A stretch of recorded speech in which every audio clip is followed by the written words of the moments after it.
जी पहले तो मैं कुछ कार्टून्स रिपीट कर दूं जो हम देख रहे हैं। हाँ। टार्जन आधा नंगा रहता है। हाँ।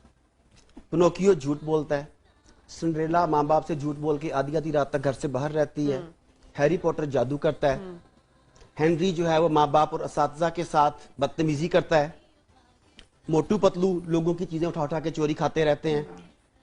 डोरेमोन जो है वो अनफेयर मीन्स के जरिए लोगों की मदद करता है, अपने साथी की मदद करता है, जिसकी आप बात कर रही हैं। स्लीपिंग ब्यूटी जो है वो शहर के जेरे असर सोई होती है और एक शहजादे की किस उसे जगाएगी आके। रोमियो जूलियट जो है वो मोहब्बत में नाकामी के बाद खुदकुशी कर लेते हैं। क्या ये दुरुस्त नहीं मैं कह रहा? अच्छा, और उसके बाद सबसे इंतहा तो ये हो गई कि स्नो वाइट 7 अजनबी मर्दों के साथ रहती है। बिल्कुल सही। ये है कार्टून। और इसके बाद हमें पता चला है कि डॉक्टर साहब ने ये सारे कार्टून देखे हुए हैं। मेरी फील्ड है ना, मुझे तो बताना है, देखना है। और फिर जब मैं आपके प्रोग्राम में आता हूँ मैं तैयारी करके आता हूँ।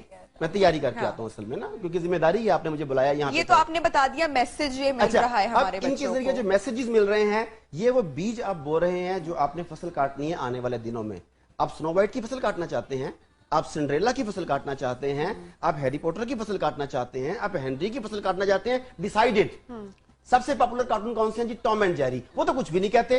क्या वो एक दूसरे से इंतकाम लेना, एक दूसरे के राह में रोड़े अटकाना, एक दूसरे की टांगे खींचना नहीं सिखाते? यही कुछ आपके बच्चे कर रहे हैं।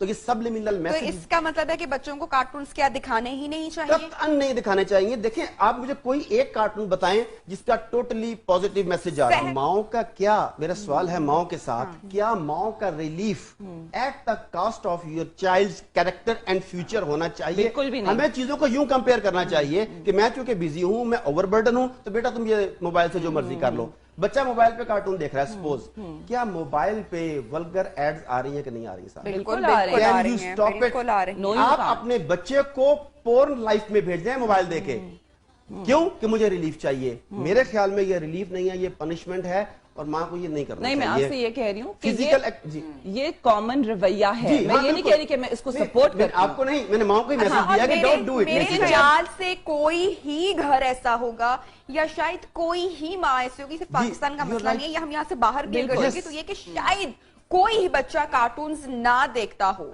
क्या करे उसकी फिजिकल, उन्हें आपने ये किया कि फिजिकल एक्टिविटीज से एंगेजमेंट उनकी बंद कर दी। आपने कहा घर में रहो, मेरे साय में रहो, बेटा तुमने मोहल्ले में नहीं खेलना, बच्चे अच्छे नहीं है, वो गंदे बच्चे हैं। हालांकि बच्चे पूछते, जब माँ कहती है ना वो बच्चे गंदे हैं तुम उनसे ना खेलो, तो फिर वो बच्चा पूछता है कि मैं अच्छा हूं, तो माँ कहती है हाँ तुम अच्छे हो, तो वो कहते हैं वो तो मुझसे खेल सकते हैं ना। तो फिर माँ कैसे कहती है शट अप, आगे जुबान चलाते हो तुम मेरे साथ। ये बहुत एक्सट्रीमली स्टेटमेंट हो गया कि बच्चों को बिल्कुल ही कार्टून, मतलब कि हम, मुझे याद है हमारे बचपन में भी बहुत लिमिटेड चीजें होती थी, बड़े लिमिटेड रिसोर्सेज होते थे, एक ही चैनल होता था, स्क्रीन टाइम डिफाइन होता था, कोई गैजेट मैडम जब एक था ना चैनल, तो वो सारे माँ बाप बैठ के वो छोटा जिन देखते थे, वो रेसलिंग भी इकट्ठे बैठ के देखते थे। ये मैडम मेरे पास बैठी हुई हैं, साइकोलॉजिस्ट हैं, और आपको पता है कि यही साइकोलॉजिस्ट कहते हैं कि ये स्क्रीन जो है ये इस वक्त थर्ड पेरेंट है बच्चे का, और बच्चा फिजिकल पेरेंट से कम सीख रहा है, स्कूल के पेरेंट से कम सीख रहा है, इस पेरेंट ज्यादा सीख रहा है। तो क्या इसके ऊपर आप बच्चों को फेंक सकते हैं? This is the question.